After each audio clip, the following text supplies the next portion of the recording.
Charles Barkley, the Hall of Famer, TNT analyst, and former MVP in 1993, joining us on the program. Chuck Wagon, how are you? I'm great, brother. How you doing? I'm doing okay. How's life? Man, life is good. Just getting ready to finish up this Final Four thing and get back to my NBA gig. One more weekend, and it's been a fun tournament as usual. Can anybody beat UConn? It's the big question. I mean, whoa. So that's the only thing we got to worry about this weekend. Can anybody beat UConn? Better product, the college basketball or the NBA? On the floor, just aesthetically watching. Well, the NBA has become just a three-point shooting contest every night. Um, it's like, hey, we're just gonna go out there, we're gonna roll the ball out there and shoot a bunch of threes. If they go in, we're gonna win. If they don't go in, we're gonna lose. But the Celtics have been great all year. If you can't be excited about Anthony Edwards and Jay Gilders-Alexander and what the Joker are doing, Victor's been coming on really amazing lately. So there's some questions. Is anybody any good other than the Celtics in the East? That's a very fair question. Well, The West, can, the West is going to be crazy. I know because we don't know how those young kids in Minnesota or Oklahoma City are going to react when the bright lights come on. So it's going to be some interesting storylines. can Luka win the MVP? I wouldn't have him above Joker, Anthony Edwards, and Shea Gilders-Alexander. I wouldn't have him above those guys. And I would say Anthony Edwards, in my opinion, I would probably give him a slight edge because if they're able to finish with the best record without Karl Anthony Towns, I think that's pretty incredible. Yeah, I wonder about it. I'm looking at the odds in front of me. Joker's a big favorite to win his third MVP. He should be. He's definitely in the conversation. If they finish with the best record, it's just going to be about your choice.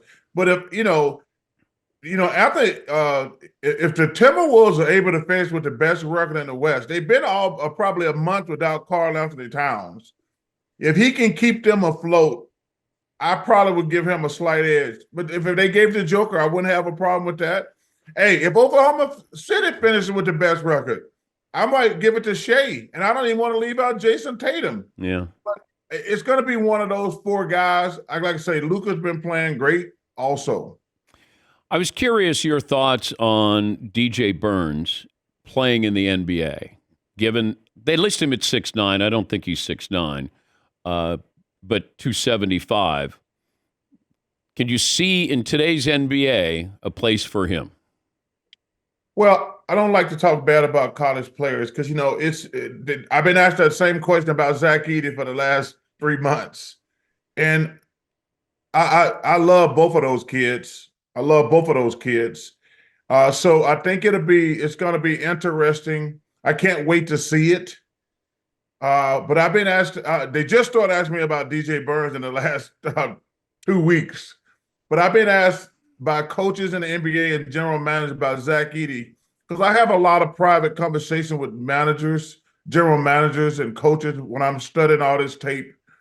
I tell you what, that damn boy at Tennessee, Dalton Connect, woo!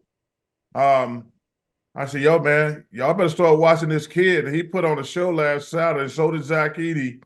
But like I say, I don't want to answer the question about Edey and Burns because let's let it play out. Well, I just wonder about that body type. He's like a Zach Randolph. He's not explosive. Yeah. Kind of built like Zion, but he's not like Zion. But he's great footwork. He said that he studied Akeem Olajuwon, his footwork, and really good passer, and knows how to use his body. And it's good. But then you know how they lie about all these college kids. He doesn't look 6'9" to me. No, he's 6'7".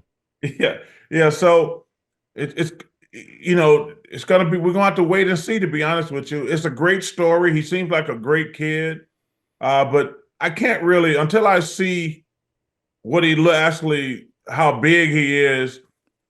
I can't really give you an honest opinion. Well, it's like you did things that were amazing. They wanted to make you a little taller, because somebody your size shouldn't have been doing what you were doing. And I remember standing next to you the first time. I went, that dude ain't 6'6". That dude ain't 6'5".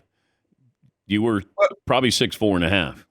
Yeah, but if you're gonna play at a smaller height, you got to be really explosive, like myself, a Larry Johnson, Zion. I'm trying to think, is there anybody I'm missing? But you have to be really, really explosive. You can't play a 6'5", 6'6", 6'7", in my opinion, unless you're really explosive. Yeah, it's tricky. But, if I would have said, look at Joker and 5 years down the road, he'll be the best player in the game, and you probably would have said, there's no way. Yeah, but he's different. Yeah, but he's different though, Dan, because number one, he's 7 feet tall. He got feet just like Burns, but he's 7 feet tall. He's a great shooter. He's a great passer. You have to factor all that stuff in. Now, if Burns was 6'10", 6'11", yeah, he could play in the NBA. But you have to factor in our Jokers. Like Jokers, he can shoot the three. He can post up. He's got great feet. He got the whole package. But actually, that's a perfect example. We get so enamored about some of these guys they can run and jump. They don't have any idea how to play basketball. I always say, yeah, he can run and jump. So can a deer, but I would never put a deer in the game. He's Charles Barkley, Hall of Famer, co-host of King Charles on CNN. Did you watch LSU in Iowa? I did. I watched both games. I think Connecticut's going to win the championship. Really? I really do. I got Connecticut winning the championship, but I watched both games. I actually kept my whole night open because I wanted to watch the game. And obviously, Caitlin was fabulous. Fabulous. It was fun to watch. She put on a show in the biggest moment. And then I watched, shout out to Juju Watkins, man. She is unbelievable. She is going to be the face of basketball for the next however long she stays in college. But, man, there's something about that Connecticut team. They're, to me, they're the favorite in the Final Four. You're not betting on them, are you? I didn't bet on those games because yeah, that's a good question, Dan. No, I'm not. No. Wait, I don't want to trigger something here, and then all of a sudden. No. I've actually. I was going to say I've never bet on a woman's sport. As much as I'm a gambling degenerate, I've actually never bet on a woman's sport. I got to tell you that, and I try to act like we got enough idiots and fools on television to act like to know everything about every sport. Like I can't. I didn't watch. I watched more women's college basketball the last 3 weeks than I have all year. So I don't want to get on here like some of these fools on other networks who talk about every sport like they're an expert on every sport. And tell them, Dan, I always tell you, quit using the damn word expert. There's no such thing as an expert. It's just somebody's opinion. I hate when these guys say, well, he's an expert. No, he's not. It's just some fool giving his opinion. Have you been approached about doing a gambling show? I have not, but I'm a FanDuel guy. I've enjoyed working with FanDuel. They've been great to work with. Me and Kenny both have endorsements with FanDuel. It's going to be interesting, man. Oh, Dan, I'm so glad you asked that question because there's some people on television who've been really bugging me lately. I mean, seriously, I'm going to be serious. I don't like being serious, but I'm going to be serious. Okay, guys. These guys out here making up excuses, talking about the NFL, the NBA, we're in bed with all the gambling sites. 100% true. 100% true. Under no circumstance, as a player, should you talk to your friends about gambling, shade points, good or bad, prop bets as a player. You can never, ever, ever entertain betting on influence the outcome of a game. That like I say, don't make excuses, man. Hey, sports gambling is a big thing. It's gonna be there no matter what. But as a player, and I'm talking just to the players, under no circumstances can you get yourself into situations where you are involved with gambling at the point where you can fix a game, beat some type of stupid prop bet. Guys, I'm just telling you, don't ever do that because you're going to get banned for life if you do that, period. Yeah, it feels like it's commonplace now, Chuck. And I've mentioned this a couple of times. Now, if you're not betting, there's something wrong with you. I mean, everybody is involved. I'm not talking players. I'm talking about fans that if you didn't have a bet on the Super Bowl, then you were probably in the minority. Yeah, Dan, first of all, I never try to fake who I am. I'm a gambling guy. I love it. I never understand the prop bet stuff. Like, and I never bet halftime or anything like that. Because I always tell people, if you bet at halftime, you're just chasing. You're either going to break even or lose twice. I make my bet before the game, and whatever happens, happens. And I would never bet on a prop bet. But like I say, man, I love to gamble. I don't begrudge anybody who like to do it. But man, I think it has gotten out of hand. I knew it got out of hand last year with LeBron. I was watching a show when LeBron was getting ready to pass Kareem. They're like, you can bet what LeBron. They're like, whether he's going to make it on a free throw, a layup, a dunk, or a three-point shot. I'm like, are you kidding me right now? I said, you can actually do that. And it was crazy that you could do that. And that's when you know, like, yo, man, if you're going to sit around and try to guess when LeBron's going to break Kareem record on what kind of shot he's going to do it on, you need to have your head checked and examined. Well, I'm worried about the college prop bets because these kids are going to face, they're going to be angry bettors out there. And I think that they're just stupid. I'm not going to bet on no damn college kid because, college kids, they're all good, solid players. But the notion that what a college player is going to, you'll get. I got like friends who bet on preseason football, which is the stupidest thing in the history of civilization. I said, wait a minute, you don't even know who's going to play. Most of those guys are going to be like waiters and bartenders in like 2 months. I'm not going to bet on a preseason football game. Well, I got prop bets here on DJ Burns over under. 15.5 points, 4.5 rebounds, 2.5 assists. I mean, well, I tell you what, I think he's going to have a tough time against Zach Edey.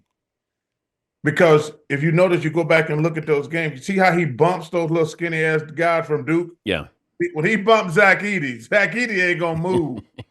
So, I'm telling you that's why I was answering your question. Didn't want to answer your question. Like Zach Edey, like when he was hitting those little dudes from Duke, they little light in the cakes. They were just flying off his body. When he bumped into Zach Edey ain't gonna move.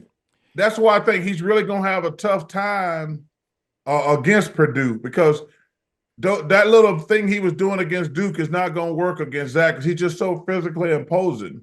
Being an Auburn guy, can you root for Alabama? Hell no. Okay. Under no circumstances can I root for them. Hey, give them credit. Give them credit. Coach Oat and the Sears young kid and Pringle, they've done a fabulous job. The young kid Nelson, the young kid Nelson shocked me in the game. Man, he got some handle and everything. But under no circumstances could I root for Alabama. If you had Steph Curry versus Caitlin Clark in a three-point shooting contest. I was very impressed with Sabrina. How she handled the moment. NBA All-Star Weekend, because I was like, this is going to be interesting for me to watch because she's a great, great shooter. Same with Caitlin, but that's probably the biggest thing she's ever done in her life. But she stood up and stood out. She was unbelievable. And I saw what Caitlin did the other night in the moment when the biggest game in her life was there. So I think it'd be a great thing. Well, I can see Sabrina and Caitlin versus Steph and Clay. That'd be a good one. Listen, man, I got to give these girls, these women, so much credit. What Caitlin, Angel Reese, Juju, Paige Beckers, what Don Staley and Gino Auriemma have brought to the table. You got to count the coaches too. Yeah. because Gino and Dawn, they're amazing at what they've accomplished. But this has been the last 2 years, man. It's been a really good time for women's college basketball. I mean, it's been incredible. Now, the toughest thing they're going to have to do is what are they going to do going forward? Because Kaylin is a once in a lifetime attraction. And she's going to go on and bring a lot of eyeballs to the WNBA. But she's a bright light, man. You know, I tried to I want to see her play in person this year, but I couldn't get to Iowa because it's in the middle of nowhere. I was trying to work it in my schedule. You know, I fly every week between New York and Don't you have a private jet? Hell no. You don't have access to a private jet? You know how expensive those things are? Yeah. Every time one of those bad boys takes off, it's like $25,000 one way. That's crazy. I've done it before. You've got that money. Yeah, but I want to keep it. I don't want to be broke again. Yeah. Were you broke? Oh, growing up, I was broke. Okay. Yeah. Oh, yeah. Oh, it's been well, in fairness, I was broke after 4 years in the NBA because my first agent stole all my money. I don't want to mention his name. His name was Lance Lusnick. He stole all my damn money. And let me tell you something, Dan. If I ever see him again, I'm going to beat him to a pulp. If I ever see that dude again, I'm going to beat him to a pulp. Because he's never apologized. Now, if he had apologized, it's probably 40 years ago. If he had about 38, 39, he never apologized for stealing all my money. And if I saw him today, I'd beat the hell out of him. He got fined $5,000 for stealing your money. You know, the only good thing about it, Dan, I wasn't making any money. You know what? You should fire up the Barkley blimp and then take that to go see Caitlin Clark. You could have done that. Well, that was very nice of Capital One to give me a blimp. I'm getting, you know, it's so funny. I'm getting texts from people saying it's over certain cities. So I guess it's going to get to Arizona. I don't get to Arizona till the end of the week because I'm in New York to do King Charles tonight. Yeah. So I'm not getting to Arizona till the weekend. So hopefully I'll get to see the blimp by the end of the week. I was in Cleveland for the Final Four. That's not very far. Yeah, but I got stuff to do. Oh, okay. I got the Final Four. I got King Charles. Right. I got the Final Four. But I want to see her play in person because what she's done for the women's game has been incredible, man. And you know, and listen, when I talked about Gino and Don, I don't want to leave Coach Mulkey out. What she's done for college basketball has been amazing also. So, and the coach at Iowa is a Bluter. Yeah. Bluter. Lisa Bluter. She's done an amazing job. So shout out to all those women, man. It's been great to watch. You look like you're 40 years of age. Well, you know, Dan, I'm down 65 pounds, man, thanks to Manjaro. And I got another I'm going to get to, because, you know, I got really fat. I was a fat ass. I was up to 355. Dang. And I'm down to 285. I'm going to get to 270. So that's good. When I get to 270, I'll be really good to go. I don't have to worry about dropping dead. As my doctor said, ain't no fat old people, Dan. Ain't no fat old people. Have fun this weekend. Thank you, Charles. Hey, thanks for having me, guys. Y'all be safe. Play of the Day is up next.